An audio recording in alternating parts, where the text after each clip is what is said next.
Ignatius Press and the Augustine Institute present the Formed Book Club. Catholic book lovers unpacking good books, chapter by chapter. If you like us, please help us by subscribing and by reviewing us on Spotify, Apple Podcasts, or wherever you might listen. And don't forget to sign up for weekly updates and study questions at formedbookclub.ignatius.com. Welcome back to the Formed Book Club. We've had quite a hiatus here. Not just Christmas and Epiphany, but our indispensable tech assistant, Thomas Jacoby, had the great good fortune of being quarantined for coronavirus in France at a beautiful monastery, Saint-Manoir-sur-Loire in Fleury, where Benedict is buried, and I believe Joan of Arc as well. It's a glorious place. If you're going to be quarantined, that's, I would say, on my top 10, way at the top of my top 10. So we're going to return to The Music of Christendom by Susan Treacy, which we've been discussing. I want to make a preliminary remark. Many years ago, in fact, it was 50 years ago, I was in Germany studying. I bought this little book called Reclams Concert für. And it's a very small book, but it's almost 1,000 pages, very small print. And it takes all the major musical works of the classical era, and it has a little section on each one of them. It tells you about them, you know, what key they're in, and this and that, and who played them where, and if it's a symphony, it goes through all the movements, and it tells you what to expect, and so on. And it's wonderful. Of course, I never read it, but when I would go to a symphony or a concert, I would look up that particular piece and prepare myself by reading this. It was very, very handy for that. In some ways, this book by Susan Treacy is similar. So on the one hand, like I've just said, it kind of is a concert notes or program notes for major pieces by major composers. But for the non-musically educated, or scholars, it's a bit tedious in the sense that it's so detailed. And, to me, knowing that we moved from B flat minor into C major, something for this, and then moved into D for that. I mean, I'm sorry, on my banjo, I just play the chords, and that's it. But I think it's valuable for that. And on the other hand, it does give kind of a bird's eye view of the history of music as it develops. And I think it's very fascinating to see how we go from chant to, eventually the multi-levels of chant and polyphony and so on. So now we're moving into the beginning of the development of chant into polyphony and beyond, which I find pretty fascinating. So we're on chapter 5, Polyphony, Building a Cathedral in Music, and she makes quite a few times in this book the comparison or the parallel between the development of music and of painting, and especially of architecture. And so this comes here. And on the very first page, which is unnumbered, but it's page 37, she says, as long as people have been singing, there's probably always been a fancy to harmonize or add another voice to a melody. And I think I mentioned this already, but I want to repeat it because it's very important, that you really can't harmonize unless you have a 12-note scale or a 29-note scale or something beyond that. But those are the two smallest scales at which you can have notes which are in some kind of physiologically recognized concord with each other, thirds and fifths and so on. So it was a wonderful gift we have from the Greeks. I think it was from Pythagoras that we got the 12-note scale. And now, I've spoken so long, Vivian or Joseph, anything on chapter 5? I have something actually in that opening paragraph we just read from, I just want to comment upon, and the second sentence. However, the written record of history does not mention polyphony until the 9th century. That's after she just said that probably as long as there'd be people singing, people want to harmonize. So I think it's just important that there were two types of history. There were things that actually happened, and there were things that were recorded as actually happening. And it's important for us to remember both. In other words, that polyphony in the holy sacrifice of the Mass is something which I'm sure did emerge in the 9th century. But were people harmonizing when they were singing prior to that? Almost certainly yes. And so there's always missing pieces of the puzzle, but the missing pieces do not mean that they don't exist, merely that we can't find them. I'll accept that. She defines and explains the term organum, a general term for all chant-based polyphony up till 1250. And then on page 38, at the very top, she says, the foundation of organum is Gregorian chant, the consummate Christian music. Now that's maybe a hyperbolic statement, or maybe not. Today, if you talk about Christian music, I don't think chant comes to mind. But that may be a problem with today. Because certainly in the Western Church, in the Latin Church, Gregorian chant has been the origin, the foundation, the central piece of sacred music. And even though it's called Gregorian chant, I mean, there was chant in the Byzantine or Eastern rites or the Eastern Church, and they still have beautiful chant. I liked her point on page 43 at the top, where she's talking about the way this is corresponding with the Gothic is its tendency to go ever higher. And so the Gregorian, when she put it like that, then I could, in my mind, tell the difference in this transition from Gregorian to polyphony, because Gregorian is this one sound, this even sound that anybody can hum and all that. You get the polyphonic pieces, and she's going to talk about the ones that come during the Renaissance and Baroque periods, especially later.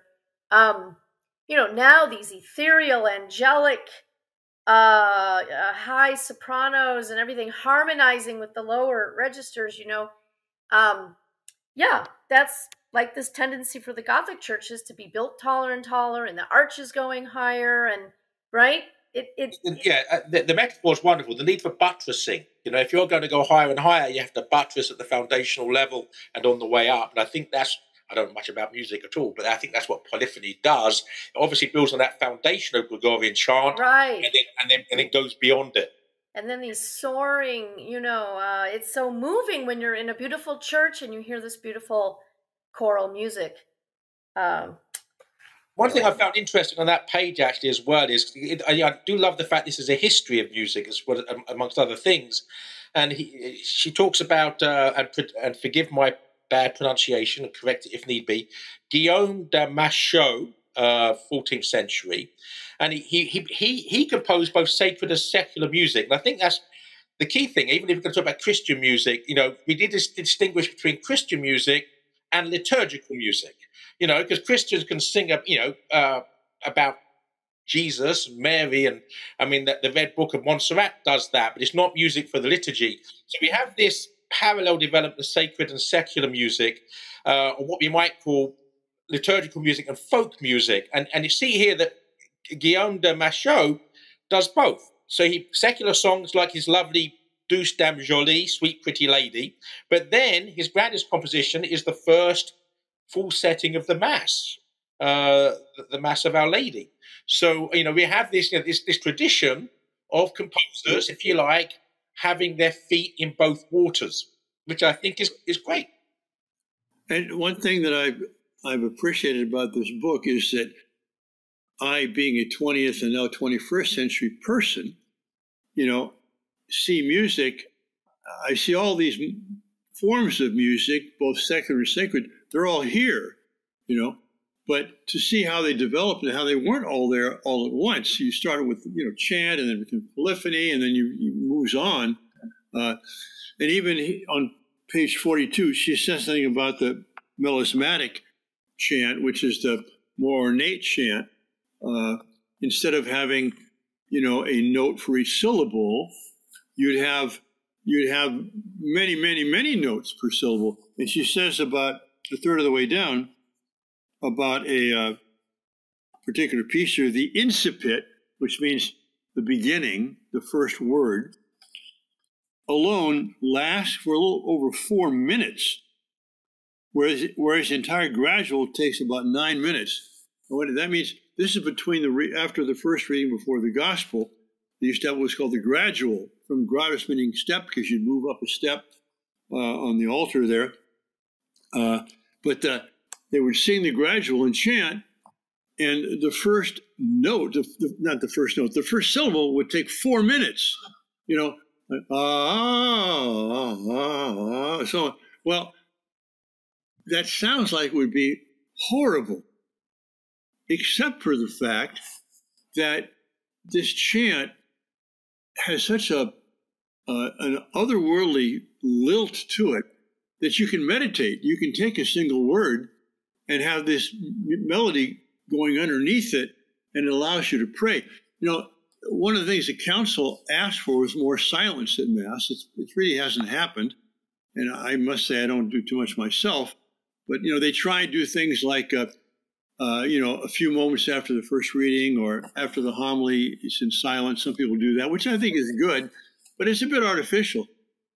I think it was actually a pretty good thing that in the early church music, they had these melismatic chants where you really could meditate on those words. Because let's face it, when we're going to Mass or celebrating Mass, we can't pause and go into the depth of everything we're saying or hearing, whereas this kind of chant will allow you to do that. Anyway, that's my thought on that, on melismatic chant. Oh, by the way, that's another reason. I celebrate the Mass with the ordinary, the canon, in Latin. And some people, of course, they take the time to learn what that means, and they can follow. It's only, it's not very long, and you can learn that much Latin. However, it's also, even if Mass is in English, you go to Mass frequently, are you really thinking about all those words, every syllable, every word as it's being said? No. But there's gestures, there's the moment in Mass where offering is being made and so on, and consecration, and you can enter into that meditatively. And I believe also with the Latin canon, you get some words like oferimus, we offer, or, I don't know, peccatorum, our sins, and you can kind of stop there and meditate on that while the rest of the Latin is going by. I think it can be more meditative. I must admit, it's a distraction as I celebrate Mass. It happens unfortunately too frequently, but I'll be celebrating Mass, and one word will stick in my mind, and so I'll be thinking about that word or reflecting on that word as I'm going on, without even thinking of what I'm saying. It's not good, but if you're not celebrating the Mass but actually assisting in Mass, it might not be a bad thing to do that.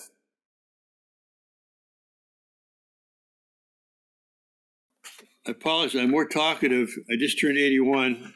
That gives you somewhat of an excuse to do that. Anything more in chapter 5? No, I've got something at the beginning of chapter 6. If you want to go there. All right. Well, I'm going to say it with a trepidation and with apologies, because obviously you mentioned that Thomas was blessed enough to be where St. Joan of Arc is buried. But this chapter begins actually with a reference to the Battle of Agincourt, which was a historic battle where the English defeated the French, though being outnumbered by several to one. And of course, this is celebrated in Shakespeare's Henry V. With the famous speech, "We few, we happy few, we band of brothers." But I do actually know this Agincourt carol that she refers to here, and so this is a secular song, if you like, if that's the right word. It's a folk song, and yet the refrain here is "Deo gratias Anglia," "Give thanks, England, to God," and that's the refrain throughout the whole of the song. So in the Middle Ages, you didn't have this clean break between the sacred and the profane, between the secular and the sacred. The secular was interwoven with the sacred on a day-to-day basis, and I think you see it, in the poetry of the Middle Ages. We see it in this, which is a folk song. It certainly isn't for the liturgy, and it's rejoicing in a victory in a battle. But the refrain is to give thanks to God. I'm afraid not we are, supermen, but give thanks to God. In my lifetime, I've seen us take the reverse route. That is, it's not the secular which influences the secular, but the opposite. We're bringing folk songs into the Mass. Yeah. I mean, I lived through what was called the Hootenanny Mass. Okay. I survived it. I survived it anyway. But is that Latin, Hootenanny? Well, I thought it was interesting, though, that she's saying that the secular music is influencing the sacred music. So she starts talking about the Burgundian courts. Those are the French who were, Burgundy was allied with England in the 100 Years' War. So the 100 Years' War was fought between France and England over hereditary properties. Who do they belong to now, right?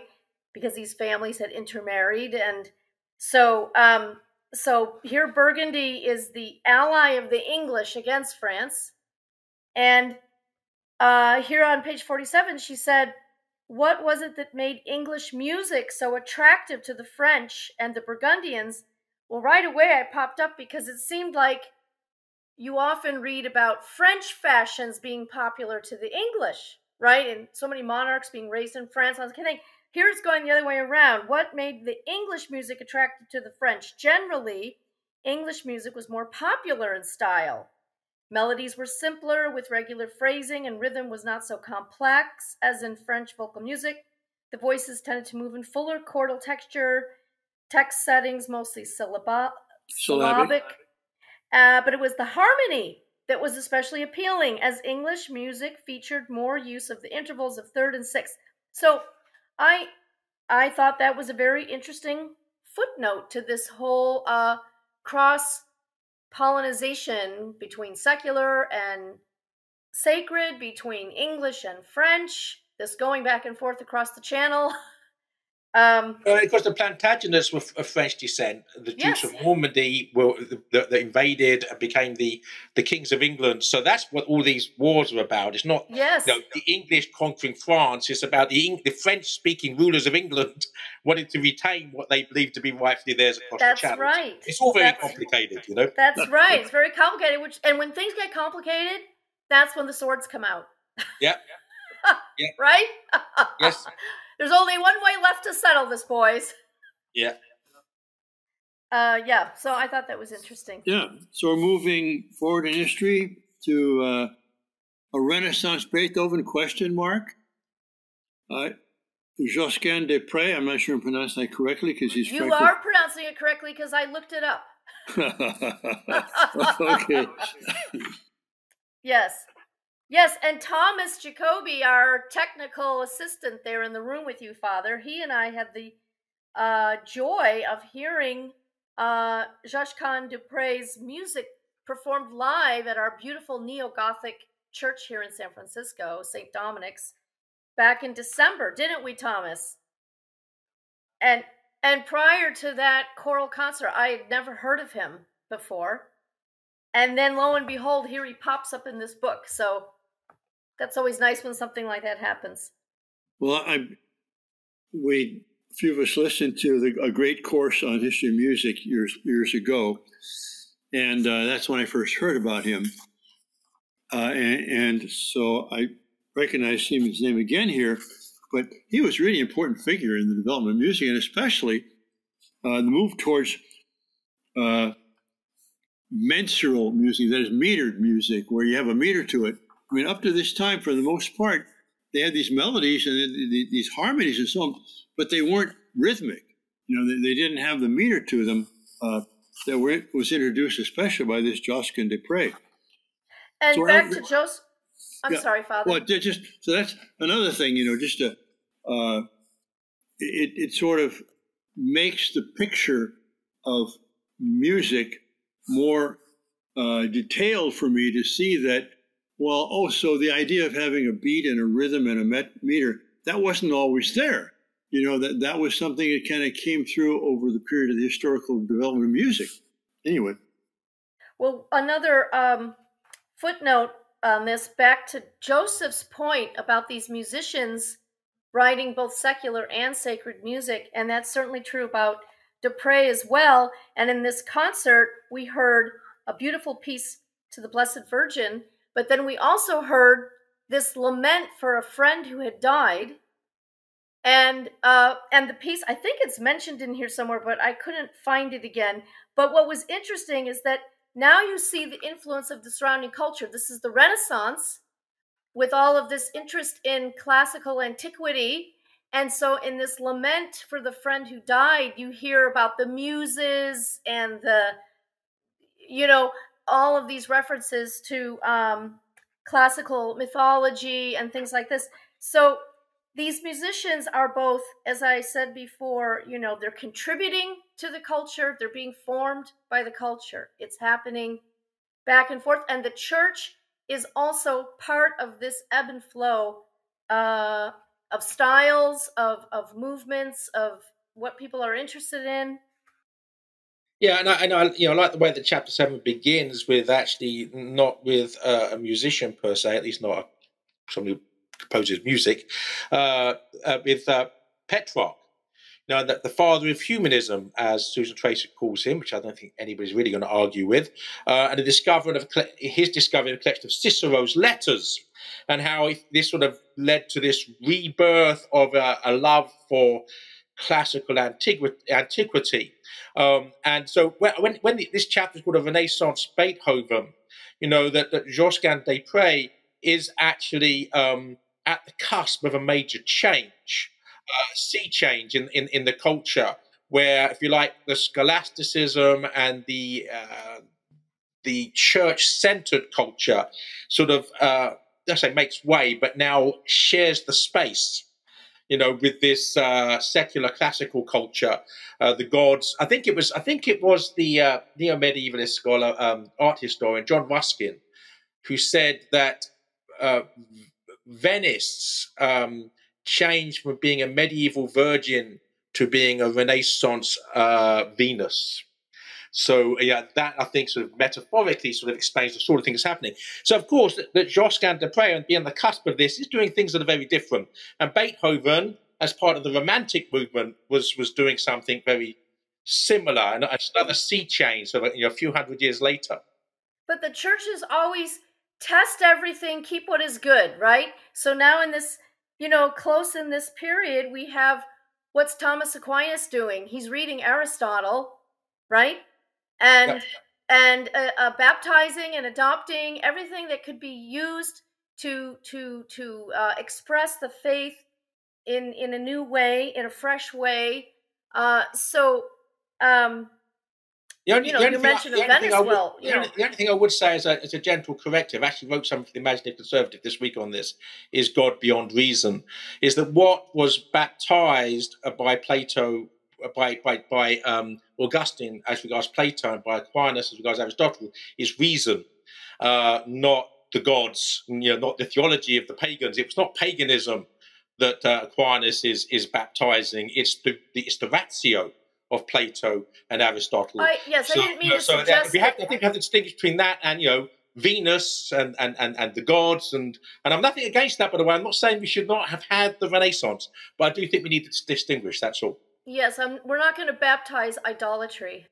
Right, exactly. That's going to have to be left outside the door, even though it's sort of the default position for human beings to be that way. We have to always be resisting idolatry. What are you about to say, Father? Well, on this very topic, that I believe we didn't so much as baptize mythology as render it real, as Tolkien said, the myth which is true. So just as, the church has taken in the philosophy of Plato and Aristotle and given primacy to truth and reason, nevertheless, it has not neglected or left behind imagery and poetry and beauty and mythology. So that I think it was Chesterton who said that after Christ, no new myths could be created. Why? Because he fulfilled the myths. Yeah, and I say that we can see what good Catholics do with this mythology, this classical mythology, when we look at the Divine Comedy. Where there's all sorts of mythical creatures from ancient Greece in Dante's Hell. So that he takes this as a catalyst for his own inspiration. The beasts, yeah, but not the gods. I mean, you don't get Juno and Jupiter and so on.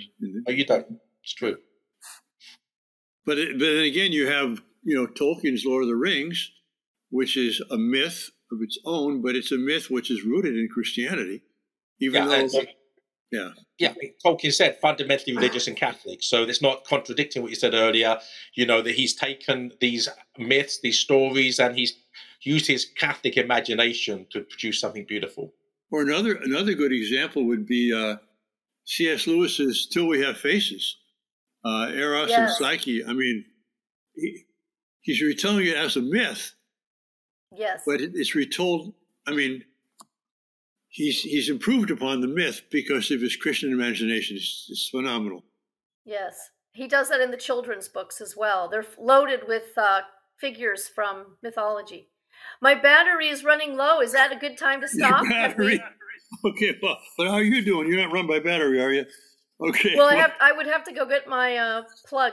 All right, well, let's end it there then. I will just say for our listeners and viewers that we decided on a recommendation which I made that our next book is going to be St. Augustine, The City of God, not the full version by Augustine, but the selections in introduction by Hans Joseph Balthasar. And I will say for our listeners out there, this is the classic work which everybody should have read. And I knew that myself. But for 2 or 3 times in my lifetime, I tried to read the City of God. It was too dense, too full of particular details about this Roman emperor or this Roman magistrate or this god or goddess, and I couldn't get through it. Balthasar I just read this and I was just moved by it. He's taken the whole City of God and he's selected passages, arranged them thematically, and introduced them with an introduction. And it really is, I mean, I'm kind of sad that I didn't have this opportunity many years ago to read something like this. So we'll be taking Augustine's City of God after we finish the Music of Christendom. So thank you all. See you next week. God bless you. If you enjoyed this discussion, please help spread the word about the Forum Book Club by subscribing to the podcast and writing a review. You can sign up for weekly updates at forumbookclub.ignatius.com.